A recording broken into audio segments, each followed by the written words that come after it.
کو نبی صلی اللہ علیہ وسلم کی ایک نصیحت سناؤں گی جو انہوں نے حضرت ابو ذر رضی اللہ تعالیٰ عنہ کو کی۔ اس میں ہمارے سیکھنے کی بہت سی باتیں ہیں۔ مشکات میں ایک حدیث ہے، ابو ذر رضی اللہ عنہ نے عرض کیا، یا رسول اللہ صلی اللہ علیہ وسلم، مجھے کوئی نصیحت فرمائیے۔ آپ نے فرمایا، میں تجھے اللہ کا تقوی اختیار کرنے کی نصیحت کرتا ہوں، کیونکہ اللہ سے ڈرتے رہنا تیرے دینی اور دنیاوی کاموں کی خوبصورتی اور آرائش کا باعث ہوگا۔ میں نے عرض کیا، کچھ اور فرمائیے۔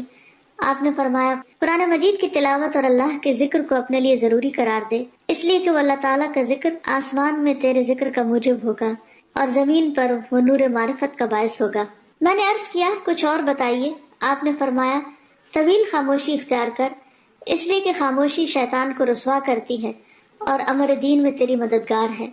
میں نے عرض کیا، کچھ اور فرمائیے۔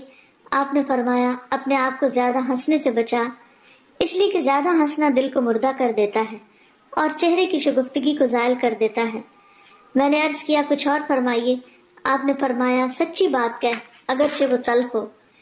میں نے عرض کیا، کچھ اور فرمائیے۔ آپ نے فرمایا، دینی امور کے اظہار میں کسی ملامت کرنے والے کی ملامت سے نہ ڈرو۔